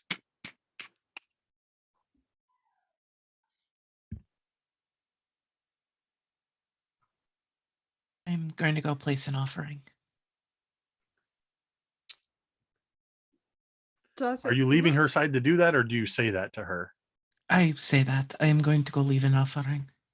She sort of raises the cane up to sort of point at you and say, "You are a good soul." And she kind of, like she's emphasizing, she pokes at you with the cane. Does an 18 hit you? Yes. As she taps the cane against you, you feel just a little poke. You take just a single point of piercing damage from this, as she says, "You have a good soul." But then you feel emanating from that just a little bit more of a burning sensation. You take an additional point of necrotic damage, and I need you to make a charisma saving throw. Oh no, we have to kill Does this old this lady. look like That's a 24. Yes, go off. good job? She you feel like in that poking, and I think you more so than just about anybody else would recognize the sensation of somebody trying to curse you. Patricio, Yes. you bend down and you wrap your arms around the figure of Concord, the rusted warforged. And there's this moment. What are the rest of you doing as he's doing this, and the old lady has stopped Karina? What are the others of you doing? I was Does going it to look- go ahead. You go first. I wanted to sort of approach Patricio and sort of look over the Warforge. Does it look like he's been left here as an offering? It looks to you like the offerings are being placed around the warforged. Okay. And it's this Warforge is clearly deanimated, right? It does not appear to be moving. I'm wondering if hit points would restore it. Healing it would restore it. Well, Akira is mulling this over. Berlin, what are you doing? Does the so I farther back. Does the old lady look to be hurting Karina? Like, does it look like I got to imagine Karina might have winced just a tiny bit when an old woman just poked her in the chest with a cane. would I be able to, if since I have good arcana, know that the old lady was trying to curse Karina?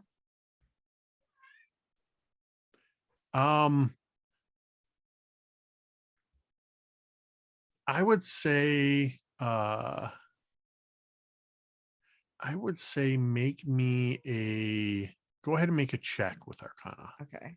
We'll see if you can sort of suss out something going on here. That's an 11. And okay. You don't really see it as any kind of spell or anything that's being cast. Okay. Karina, with this woman as close as she is to you, you would notice that you can see the lines in her face, the wrinkles. You see a little bit of a hint of some kind of eyeshadow, but you also notice the lines here at the edge of her mouth. You notice strange lines along her neck and along her wrists where she holds onto this cane Oh no. that look like Ugh. hinged joints. Oh And you realize this close to you, her skin is not wrinkled flesh, but these wrinkles have been carved into wood. Over by the tree, your Kira, as you're deciding whether or not you could help this friend of theirs, Patricio, you feel a sudden shoom, and Irkira, you see a blade emerge from Patricio's shoulder as the hand that's sort of reaching out, an arm blade just fully extends and goes through your shoulder. Patricio, you will take 8 points of slashing damage Oi, as this happens. I thought that was your friend. Cannon goes off. Yeah, my I had the cannon out. The cannon just goes off. I had an action to activate my radiant consumption, so I Yes, do you that. did have that held. Yeah. As soon as I feel this, I'm sorry. I should have asked for consent. I'm sorry. Patricio, do I have consent to murder this thing? I don't know if this is conquered. I don't think it is. I don't think your friend would stab you. I don't know him, but I got the feeling you all were friends, not enemies. We were friends. All right then. Did you stab each other? Is that what you do as friends? No. Okay, great. Also, stay about 10 feet away from me, Okay. I just do that. or Okay. you're going to take damage. And then you So see you extract yourself from this blade. You have to pull yourself off of it. And what do you do, Akira?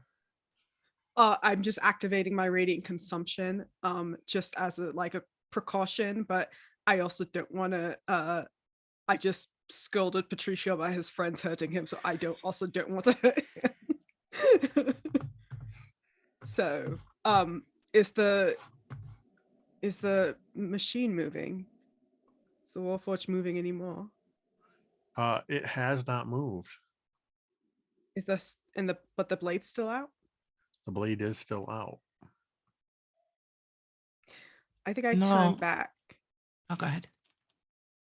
and what's the meaning of this? Yeah, I thought we were leaving offerings, but it stabs people.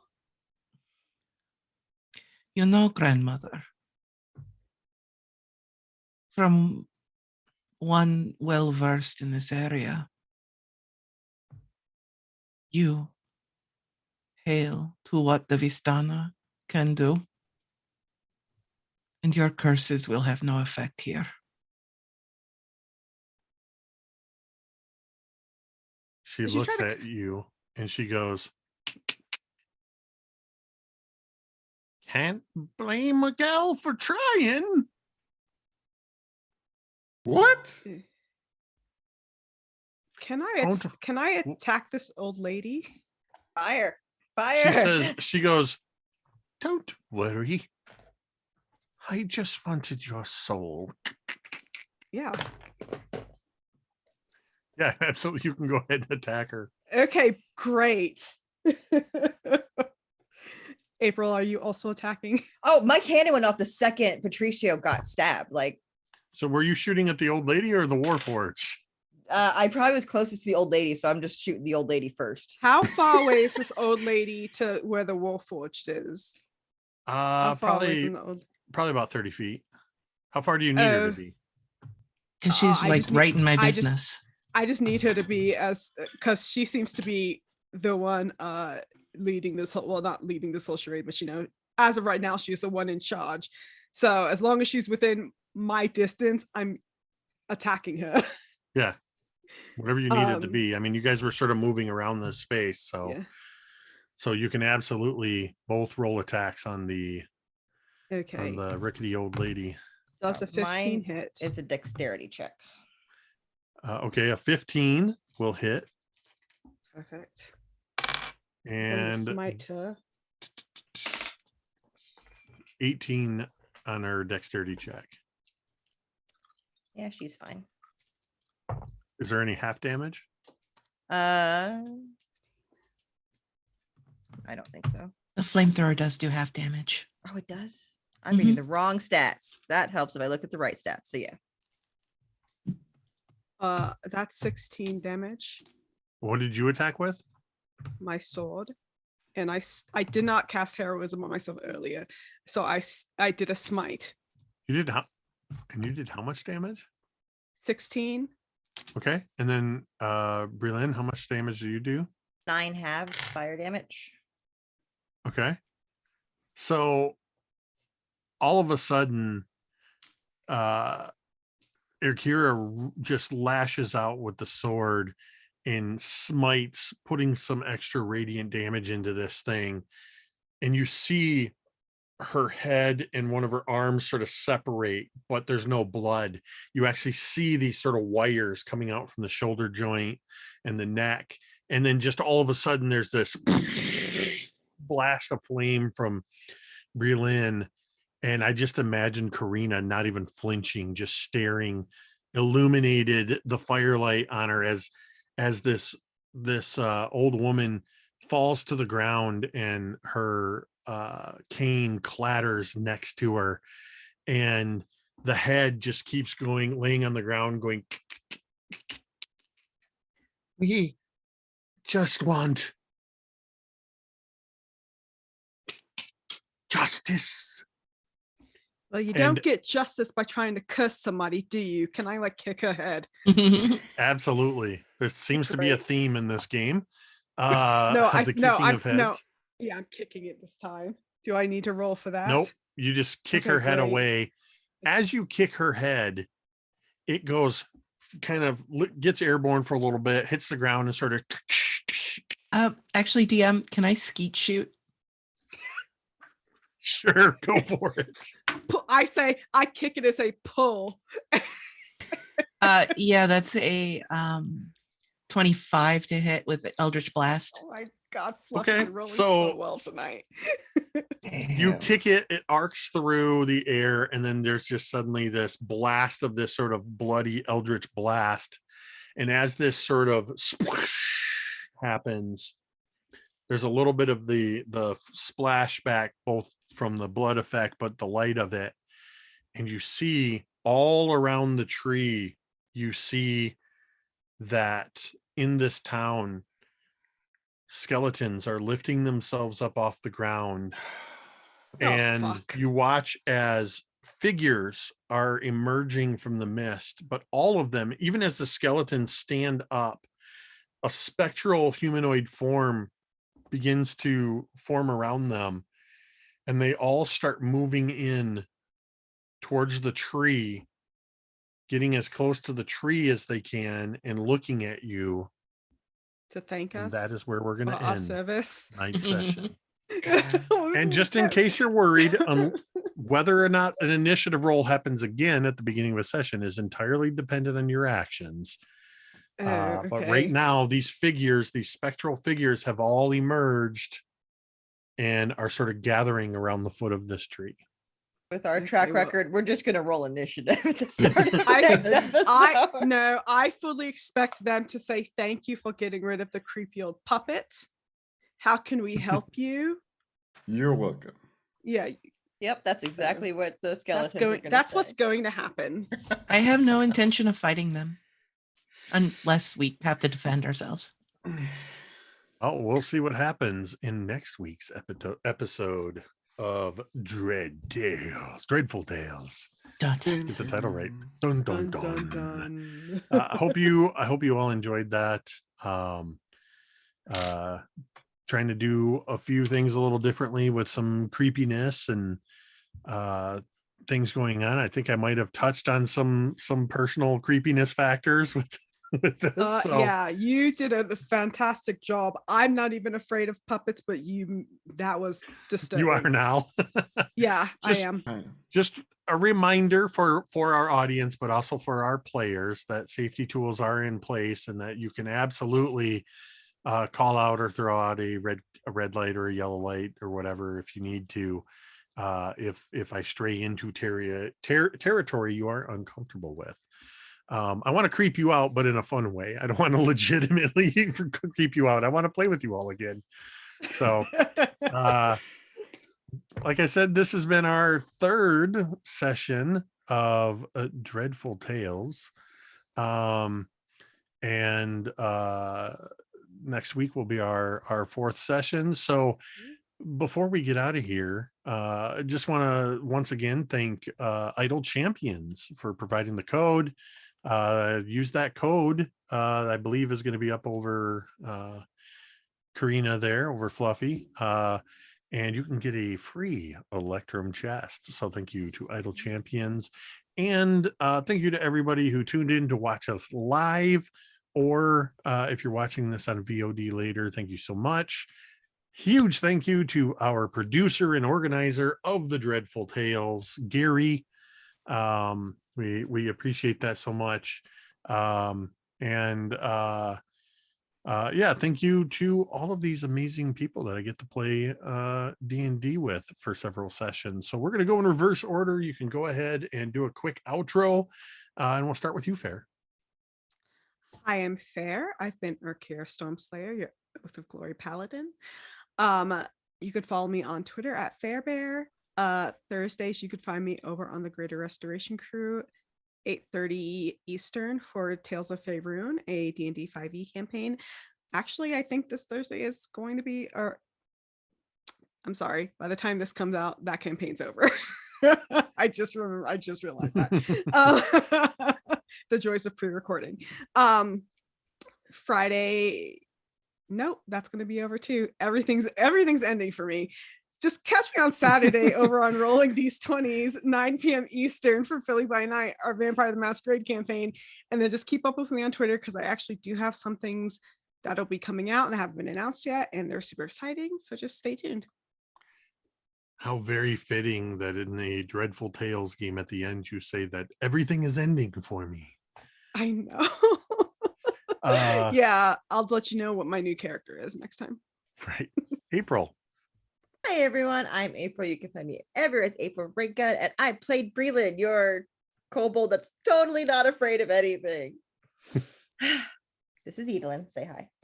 You can find me all over the place, but follow me online. The best. I'm places. I don't know where I will be. We absolutely nailed our outros. We absolutely nailed it. Robo.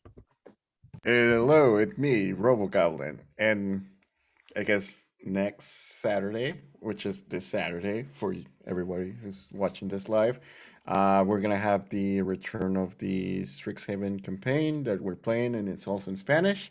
And on Sunday on Eutharian Legends, we're gonna be back with the new episode, and it's a lot of fun. Also follow me on TTRP Gifts. Oh, and now you can commission me to make gifts or whatever. And thank you, Jake, for being awesome. Thank you to this wonderful cast, and I'll see you there. And Fluffy. Hi, I'm Fluffy Snowfall. You can find me on Twitter at Fluffy Snowfall. Right now, this is the only show that I'm on, but if that changes, I'll let you all know. I've been Karina Ivanova, the warlock who's probably going to get screwed over by karma next time because of all the good rolls today. Also, our frozen friend in the bottom left corner is M. You can find them on Twitter at Emily Irv, ERV. They are on Feyforged Academy, 20-Sided Stories, and Second Star to the Right. Thank you for your outro and for covering M's outro as well. And I am MTD Jake at MTD_Jake on Twitter. I have been your dungeon master and human storyteller for the Dreadful Tales. There was a time, believe it or not, when I thought, horror's not really my thing. Turns out I really like trying to creep people out. And I'm having an absolute blast with this. When I'm not traumatizing my new friends, I am, you can find me over on Mini Terrain Domain on Twitch, where I run on Monday nights the Scribes and Scrolls, the Candlekeep Mysteries campaign, along with Gary as one of our players. And then on Thursday nights, we have our other flagship show, which is the Dawnbringers, which is, oh man, I think we're getting close to, at the end of this summer, it'll be 4 years. We're in our 6th season, The Wild Beyond the Witchlight. They are level 14s, I think, and we're going all the way to 20 with this one. So we're in it for the long haul. Plus, I can be found on Nerdarchy from time to time. I can be found over on Talon and Claw, playing some Sea of Thieves occasionally. Word has it you might be able to catch me and maybe Big Bearded Nerd and some others trying to get Gary to scream in that wonderful way that he does in some Phasmo in the not too distant future. So stay tuned to all those wonderful things. Again, thank you to Gary. Thank you to everybody who tuned in. And thank you to Fair and Fluffy and April and Robo. And even though they weren't here with us tonight, M, without whom it would just be me talking to myself for a couple hours. Until next time, this has been Dreadful Tales. Bye.